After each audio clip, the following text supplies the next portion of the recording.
এর আগে আমরা অ্যাসার্টিভ সেন্টেন্সের ভয়েসেস শিখেছি। বেশ কয়েকটা ক্লাস অ্যাসার্টিভ সেন্টেন্সের ভয়েসেসের উপর হলো। পরীক্ষায় প্রায় আমরা এই ধরনের বাক্য কিছু পাই যে বাক্যগুলোকে ইন্টারোগেটিভ সেন্টেন্স আমরা বলি।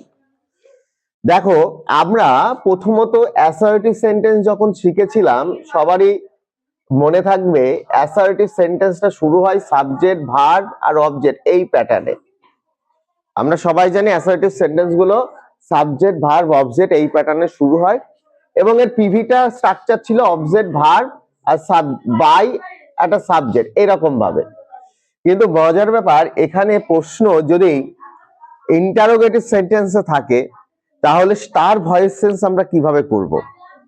আমাদের সেই অ্যাসার্টিভ সেন্টেন্সের সূত্র কটা যদি আমরা জানি, অ্যাসার্টিভ সেন্টেন্সের সূত্র মানে যেটা ইনডেফিনাইট টেন্স, কন্টিনিউয়াস টেন্স আর পারফেক্ট টেন্স, মোডাল, এই যে চারটে ভয়েস চেঞ্জ এর আগের আমরা যে ক্লাসগুলো করেছি, যদি মনে না থাকে সেই ক্লাসগুলো আরেকবার করো, করার পর এই ক্লাসটা এসো, দেখো অনায়াসে এই জিনিসটা তোমরা শিখতে পারবে। যারা আজকে প্রথম ইন্টারোগেটিভ সেন্টেন্সের ভয়েস চেঞ্জ দিয়ে শুরু করছো তাদেরকে বলবো তোমরা অ্যাসার্টিভ সেন্টেন্সের যে আরো তিনটে ভয়েস চেঞ্জের ক্লাস রয়েছে সেই কটা আগে দেখে এসো, তারপর এটা করো, না হলে একটু বুঝতে অসুবিধা হবে। দেখো, ইন্টারোগেটিভ সেন্টেন্সটা কি? ইন্টারোগেটিভ সেন্টেন্সটা হচ্ছে, আমরা প্রথমত বুঝবো যে প্রশ্নসূচক যে বাক্যগুলো করা হয়, অর্থাৎ যে বাক্যের মাধ্যমে প্রশ্ন করা হয় বা কাউকে কোনো কিছু জিজ্ঞাসা করা হয় সেই ধরনের বাক্যগুলোকে ইন্টারোগেটিভ সেন্টেন্স বলা হয়। ইন্টারোগেটিভ সেন্টেন্স হতে গেলে আমাদের একটা জিজ্ঞাসা বা কোশ্চেন মার্ক আমাদের লাগবেই। এবং আর একটা জিনিস আমাদের জেনে রাখা উচিত, ইন্টারোগেটিভ সেন্টেন্সে ফার্স্ট অফ অল আমাদের একটা অক্সিলারি ভার্ব আমাদের থাকবেই, মাস্ট থাকতেই হবে। ইন্টারোগেটিভ সেন্টেন্স হতে গেলে কি ভার্ব থাকতেই হবে? একটা অক্সিলারি ভার্ব থাকতেই হবে।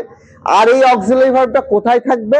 এটা থাকবে সাবজেক্টের আগে, বা সাবজেক্ট বা অবজেক্টের আগে থাকবে অক্সিলারি ভার্ব। এইটুকু আমাদের মাথায় রাখার জিনিস, আর কিছুই না। ইন্টারোগেটিভ সেন্টেন্স হতে গেলে আমাদের প্রশ্নবোধক বাক্যটা জিজ্ঞাসা চিহ্ন রাখতে হয়, একটা অক্সিলারি ভার্ব থাকতেই হয়, সেটা হয় সাবজেক্টের আগে থাকতে হবে যদি এভিডেন্স হয়, আর যদি প্যাসিভ ভয়েস হয় তাহলে অবজেক্টের আগে থাকতে হবে, ব্যাস এইটুকুই। তাহলে আমি যেটুকু বললাম ইন্টারোগেটিভ সেন্টেন্সের, সেই প্যাটার্নটা এখানে আছে কিনা আমরা একটু দেখি। ডু ইউ পেইন্ট দ্য ওয়াল? দেখো জিজ্ঞাসা চিহ্ন আছে, তাই তো? আছে তো জিজ্ঞাসা চিহ্ন, তাহলে ইন্টারোগেটিভ সেন্টেন্সের প্রথম যে ফরম্যাটটা মিলে গেল। তারপর বলেছি কি অক্সিলারি ভার্ব সাবজেক্ট অবজেক্টের আগে থাকতে হবে। দেখো এই যে বাক্যটা ভালো করে যদি আমরা একটু পড়ি, ডু ইউ পেইন্ট দ্য ওয়াল, কারণ এই ডুটাকে যদি আমি বাদ দিই তাহলে আলটিমেটলি আমার বাক্যটা আসছে কি করে? ইউ পেইন্ট দ্য ওয়াল আসছে তো? কি আসছে? ইউ পেইন্ট দ্য ওয়াল। তাহলে ইউ পেইন্ট দ্য ওয়াল, এই যে বাক্যটা, এই বাক্যটা টোটালটাই কিন্তু দেখো অ্যাসার্টিভ সেন্টেন্সের মুডে রয়েছে। অ্যাসার্টিভ সেন্টেন্সের মুডে রয়েছে, তার মানে কি ইউটা কি সাবজেক্ট, পেইন্টটা ভার্ব, ওয়ালটা অবজেক্ট, তাহলে এস প্লাস ভি প্লাস ওতে দাঁড়িয়ে যাচ্ছে। তাহলে এই যে ফরম্যাটটা আমাদেরকে যখনই কোনো ইন্টারোগেটিভ সেন্টেন্সে পাবো, তখন আমাদের ইন্টারোগেটিভ সেন্টেন্স করার জন্য আমরা তিনটে স্টেপ অবলম্বন করব। সেই তিনটে স্টেপ কি? স্টেপগুলো আমি তোমাদেরকে একটু দেখাই। স্টেপস, প্রথম স্টেপস, সেটিকে অ্যাসার্টিভে বানিয়ে নাও। অ্যাসার্টিভ সেন্টেন্সে সেটাকে কি করো? বানিয়ে ফেলো। অ্যাসার্টিভ সেন্টেন্স মানে সাবজেক্ট, ভার্ব, অবজেক্ট এই ফরম্যাটে তুমি নিজেকে সাজিয়ে নাও। তাহলে আমি সাজাতে পারলাম। নেক্সট স্টেপ হচ্ছে তাকে ভয়েস চেঞ্জ করো। বুঝতে পারলাম? ভয়েস চেঞ্জ করো মানে অ্যাসার্টিভে করে নিলাম, তারপর সেটাকে ভয়েস চেঞ্জ করব, তারপরে থার্ড স্টেজ সেটিকে অক্স ভার্বটাকে সাবজেক্ট বা অবজেক্টের আগে লিখে বাক্যটার শেষে একটা জিজ্ঞাসা চিহ্ন বসিয়ে দাও। এটাই হচ্ছে আমার তিনখানা স্টেপ, হচ্ছে আমার এই ইন্টারোগেটিভ সেন্টেন্সের ভয়েস চেঞ্জ করার ক্ষেত্রে। আমি এই তিনটে স্টেপটাকে কিভাবে ব্যবহার করছি একটা মানে ভাগেই, সেটা আমি তোমাদের সাথে দেখাবো। দেখো, do you want do you paint the wall, এটির মানে কি যে তুমি কি দেওয়ালটা পেইন্ট করো, রং করো, তাই তো? তার মানে এটা দেখে কি মনে হচ্ছে? Assertive sentence. অ্যাসার্টিভ সেন্টেন্সে কোন টেন্স? মানে অ্যাকচুয়ালি ইন্টারোগেটিভ আমার যদি দুটা না থাকে তবেই তো অ্যাসার্টিভ সেন্টেন্স হচ্ছে। আমি ধরে ইউ পেইন্ট দ্য ওয়াল এইটুকু নিয়ে আমি প্রথমে অ্যাসার্টিভ সেন্টেন্স করে নিলাম। তার প্যাসিভ ভয়েস করতে গেলে কি করতে হবে? এটা ইনডেফিনাইট টেন্সে আছে, তাহলে ইনডেফিনাইট টেন্সে অবজেক্টটা কে? ওয়াল। তাহলে আমি এখানে ওয়াল, দা ওয়াল লিখলাম। ওয়াল লিখলাম তো, দা ওয়াল। ভালো করে বোঝা এই জায়গাটা, একটা বুঝতে পারলে সবাই। ওয়াল লিখলাম। তারপর সূত্রে কি আছে? অ্যামিজা মানে বিভার্ব বসানোর নিয়ম। তাহলে বিভার্ব কি? দা ওয়ালের পর বিভার্ব একটা ইজ হয়। আমরা কি বললাম? ইজটা কোথায় নিয়ে আসতে হবে? সাবজেক্ট বা অবজেক্টের আগে। তাহলে আমরা ইজটা এখানে লিখলাম। তাহলে ইজ দা ওয়াল, তারপর কি ছিল? ভার্বের টিপিটি থার্ড ফর্ম। তাহলে কি হবে? পেইন্টেড থার্ড ফর্ম কি? পেইন্টেড। তারপর কি? বাই, তারপরে ইউ। এটাই ছিল দিয়ে জিজ্ঞাসা চিহ্ন। আমি বললাম লাস্টে একটা জিজ্ঞাসা চিহ্ন দিতে হবে। তার মানে বুঝতে পারলে? তার মানে আমরা এটা বলতে চাইছি যে বাক্যটা পাওয়ার সঙ্গে সঙ্গে সেটাকে আমরা অ্যাসার্টিভ করে নেবো, অ্যাসার্টিভের মতো সাজিয়ে নেবো।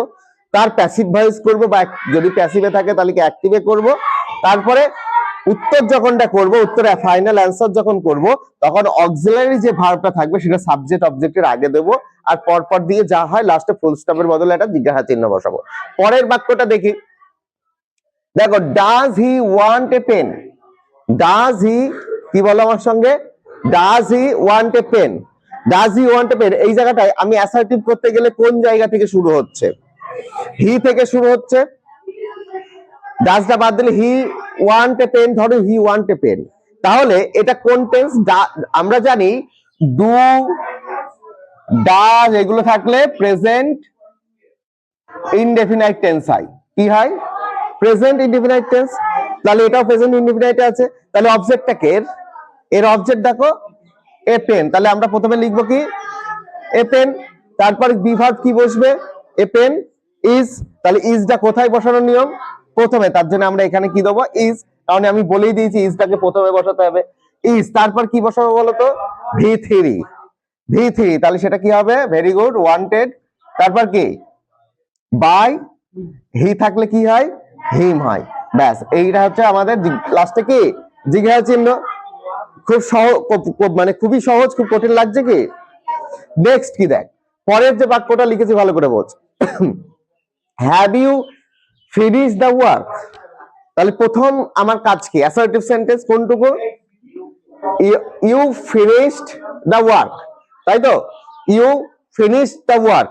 এবার যদি দেখো কোনো বাক্যে হ্যাভ আছে, কোনো বাক্যে হ্যাভ, শুধুমাত্র এই জায়গাটাই মনে রাখো, যদি কোনো বাক্যে হ্যাভ, হ্যাজ আর হ্যাড, কি বললাম? কোনো বাক্যে হ্যাভ, হ্যাজ আর হ্যাড দিয়ে শুরু হয়েছে, তাহলে তাকে অ্যাসার্টিভ করার সময় এই হ্যাভটাকে এখানে ধরে নিবা, হ্যাভটাকে এখানে ধরে নিবা।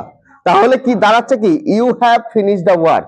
তাহলে you have finish the work মানে কি? সাবজেক্ট প্লাস হ্যাভ প্লাস ভার্বের থ্রি প্লাস অবজেক্ট। কোন টেন্সে থাকে?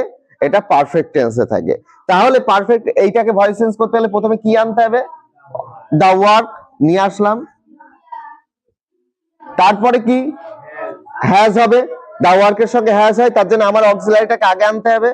তাহলে কি হচ্ছে? দা হ্যাজ, তারপর হ্যাজ দা ওয়ার্ক, তারপর কি? তারপর সূত্র অনুযায়ী একটা বিন আনতে হয়। তাহলে বিন, তারপর কি? ভার্বের ভিতরে, তাহলে সেটা হচ্ছে ফিনিশড। তারপর কি? বাই কি? ইউ। ইউ থাকলে ইউ হয়।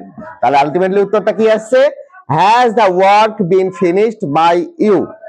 বুঝতে পারলাম? তাহলে অ্যান্সারটা এটা তো গেল সিম্পল অক্সিলারি দিয়ে। আমরা আর একটা বলে নেই, প্রশ্ন করার ক্ষেত্রে শুধুমাত্র যে অক্সিলারি ভার্ব, এই অক্সিলারি ভার্ব দিয়ে যে প্রশ্ন হবে তা নয়, আমাদের ডব্লিউএইচ ওয়ার্ড বলেও তো শব্দ কিছু আছে, ডব্লিউএইচ ওয়ার্ড। তাহলে এই ডব্লিউএইচ ওয়ার্ড দিয়ে যদি ইন্টারোগেটিভ সেন্টেন্স থাকে, তাহলে তার ভয়েস চেঞ্জ কি করব? না, একই সিস্টেম। ডব্লিউএইচ ওয়ার্ড দিয়েছে বলে যে আলাদা কিছু হবে তা নয়, একই জিনিস।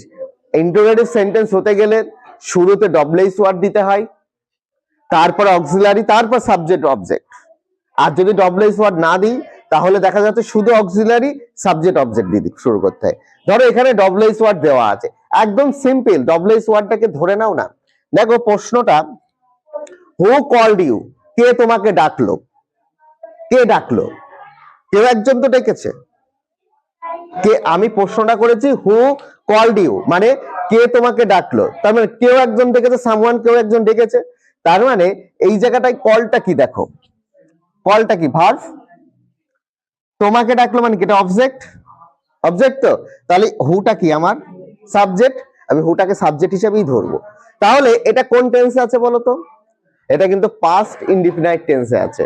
কল্ড মানে ভি টু ফর্ম, তাই তো, কল্ড মানে ভি টু ফর্ম, তাহলে এটা কোন টেন্সে আছে, পাস্ট ইনডেফিনাইট টেন্সে আছে। তাহলে তাহলে এর ভয়েস চেঞ্জটা করি আমরা। তাহলে প্রথমে নিয়ে আসবো কি, ইউ, প্রথমে আমার আনার কথা কি ইউ, তারপর কি আনতে হবে, ইউ ওয়ার, তাই তো, ইউ ওয়ার। কিন্তু ওয়ারটা কোথায় বসবে, এখানে বসবে, তাহলে কোথায় বসার নিয়ম, এখানে। তাহলে কি হবে, ইউ ওয়ার, ওয়ার ইউ, তারপর তারপর কি কল্ড, কল, তারপরে বাই, হু থাকলে হুম হয়।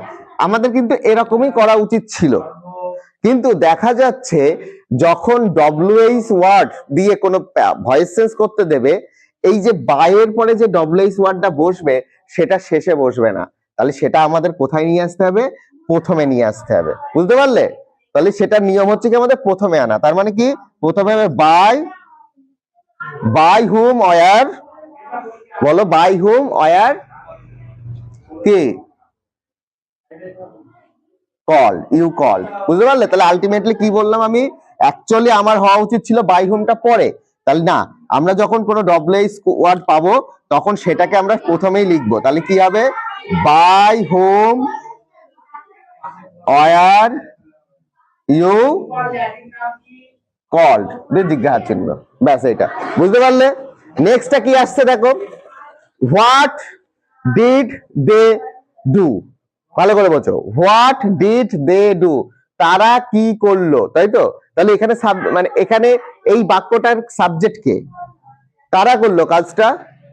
আমরা বলেছিলাম ভয়েস চেঞ্জ করার সময়, আরেকবার রিমাইন্ড করে দিই, যে ভার্বকে কে বা কি বলেছিলাম, কে বা কারা দিয়ে প্রশ্ন করলে সাবজেক্ট পাই, বলেছিলাম কে বা কারা দিয়ে প্রশ্ন করলে সাবজেক্ট পাই, কি বা কাকে দিয়ে প্রশ্ন করলে কি পাই, অবজেক্ট পাই।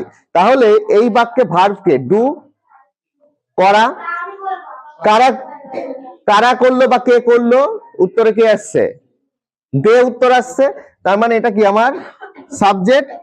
তারপরে কি করলো, হোয়াট, দেখ হোয়াট মানে আমি জানি না কি করলো, তাহলে সাবজেক্ট এটা। তাহলে আমরা এটাকে ভয়েস চেঞ্জ করতে গেলে কি করব, প্রথমে অবজেক্ট আনতে হবে। তাহলে এই বাক্যে অবজেক্ট কে, হোয়াট, অবজেক্টটা কে হোয়াট, তাহলে আমরা প্রথমে হোয়াটটা বসাবো। তারপর এটা পাস্ট ইনডেফিনাইটে আছে, তাহলে কি হবে, বি ভার্বটা কি হবে, হোয়াট ওয়াজ, তাহলে হোয়াট ওয়াজ, তারপর কি, তারপরে ডুর থার্ড ফর্ম কি, ডান, V3 ফর্ম কি, ডান, তাহলে হোয়াট ওয়াজ ডান, তারপর কি বলো, বাই কি, দে থাকলে দেম, জিজ্ঞাসা চিহ্ন। এই হচ্ছে আমাদের ইন্টারোগেটিভ সেন্টেন্সে, খুব মনে হচ্ছে কঠিন, হয়তো অনেকে ভেবেছিলি, কিন্তু খুবই সহজ। আমাদের ইন্টারোগেটিভ সেন্টেন্স গুলোকে প্রথমে তো আমাদের অ্যাসার্টিভ বানিয়ে নিতে হবে, অ্যাসার্টিভ বানিয়ে নেওয়ার পর সেগুলোকে ভয়েস চেঞ্জ করে দিলেই আবার ইন্টারোগেটিভ মোডে নিয়ে আসলেই হবে। আমাদের প্রথমে রাখতে হবে যে এই অক্সিলারি ভার্বটাকে আমাদের মাথায় রাখতে হবে, এটা সবসময় ইন্টারোগেটিভ সেন্টেন্সে সাবজেক্ট আর অবজেক্টের আগে বসবে, বুঝতে পারলে।